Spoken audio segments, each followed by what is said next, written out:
alhamdulillah. Assalamu alaikum warahmatullahi wabarakatuh. Baliyan kam jirtu nagaa keessanii fayyaa keessanii baga nagaan jiraatanii ammas nagaan naa jiraadha. Nagaa fi rahmani rabbii bakka isin jirtanitti iddoo isin jirtanitti isin irra haa jiraatu. Inshallah har'a waan xiqqoo isiniif qabadhee dhufee waan isin fayyada jedhee yaadu akkasumas immoo waan ofiis itti fayyadamee argeedha jechuudha. Akka irraa fayyadamtanii obboleeyyan keessaniifis kan rakkoo kanaan dhiphachaa jiru kan rakkoo kanaan rakkachaa jiru akka sheer gootanii fi isaanis beeksiftan isin beeksisuu barbaada. Innis maalidha? Tokkoffaa rifeensa keenya yeroo baay'ee jechuudhaan qibaatii adda addaa gaafa dibannee jennu san booda immoo rifeensi keenya keessisaa yaani forforii jedhama akka naannoo keenyaatti jechuudha. Forforii san nutti ta'a. Forforii saniif immoo kan qoricha ta'u inshallah qoricha ta'a jedhee kan yaade fillee immoo kan itti fayyadamee arge kan xiqqoo naaf wayyeesse jechuudha. Haga dibadheetti naaf wayyeesse jira alhamdulillah. Isa isiniif dabarsuudhaaf dhufe jechuudha. Innis maalidha? Shampoo kana isiniif mul'ata jedhee yaada. Shampoon kun hedduu bareedaadha. Hedduu bareedaadha. Ammas deebi'eeti akkaataa isa itti dibattanis isinitti hima jechuudha. Shampoo kana jalqabaa fi haga sa'aatii meeqa akka itti fayyadamtan akkasumas immoo ji'a keessatti haga guyyaa meeqa akka itti fayyadamtan isinitti hima jechuudha.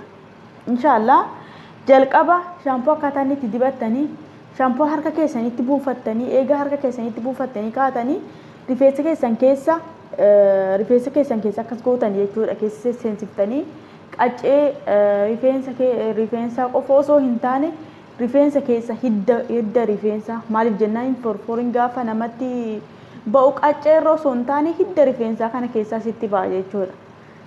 Sababa kanaaf hidda rifeensaa kana akkasiif ga'uuf jecha ati maal gochuu qabda? Shampoo fiddee harka keessatti buufattee san booda immoo harka keetiin akkasitti qabdee akkas goota jechuudha. Rifeensa kee akkas yoo goggoote keessa siif seenaa jechuudha. San booda immoo haga sa'aatii meeqa akka turtu sitti hima jechuudha.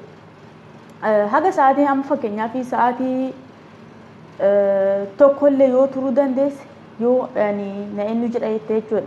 Yoo immoo forforiin kee sun hedduu jabaataa ta'e sa'aatii 2 sa'aatii 3 illee yoo turte rakkoo tokko siin qabu jechuudha. Garuu hedduu si nyaata keessa isaa hedduu si gubaa gubaatii san immoo obsuu qabda jechuudha. Maaliif jennaan wanti akkasitti si gubuu fi forforii santu akka waan gogaan keessarra gogaan rifeensa kee keessa irraatii buqqa'uu hedduu wayiitti akkasitti si gubata jechuudha. Garuu gogaa rifeensa keetii osoo hin taane forforii santu sirraa buqqa'ee badaa jira jechuudha. Akkasumas immoo filaa rifeensa keessaniin filattanii filaa isaa xixiqqaa akkanatti dheeraa qabu ammas akkana jiru tokko isaanis yoo filattan gaariidha. Garuu filaa kiyya kan an filadhuun immoo suuraa isaa kaasee iskiriin irra isiniif kaa'a isarraa ilaaltanii immoo filaa akkasii bitattanii filaa akkasii rakasa jechuudha. Bakka hundattuu Itoophiyaatti meeqa akka ta'e hin beeku malee hedduu rakasaa jechuudha. Birrii 2 akkas dirhama 2 riyaala yaani Suuditti aslan darzana isaa birrii 5 bitan jechuudha. Riyaala 5 bitan jechuudha. Akka an bitetti yaani yeroo Suudii jiru akkasitti bitee jira. Suuraa isaa immoo kaasee iskiriinii irra isiniif kaa'a jechuudha. Maaliif jennaan kan na duuba jiru bulee waan ta'eef filaan kiyya immoo bulee waan ta'eef walitti hin dhufu jechuudha. Kanaafiyyuu suuraa isaa kaasee iskiriinii irra isiniif kaa'a jechuudha. Isaan akkam gootanii jabeessitanii qaccee qofa osoo hin taane jabeessitanii hiddarraatii filtan jechuudha. Hiddarraa gaafa filtanii jettanii akka waan gogaan keessan isinirraa luqqa'uu jiruuti forforiin sun isinirraatii luqqa'a jechuudha. Akkasitti haga torban keessatti guyyaa 2 torban keessatti immoo guyyaa tokkos yani torban yeroo guyyaa tokko yoo dibattanis isiniif eenyu jedha jechuudha. Ammas immoo yoo isin gubate daftanii furraa hin miicina. Maaliif jennaan isin gubatu jechuun forforiin sun keessatti gubatu jira jechuudha. Forforiin sun akka isinirraatii badu godha jechuudha. Ammas irra deebisee isinitti mul'isa. shaampoon kana jabeessaati ilaalaa suuraan isarra jiru avokaadoodha jechuudha. Avokaadoodha kun akkuma argitan kana shaampoo kana bittanii akka itti fayyadamtanii shaampoo kanaan jechuudha.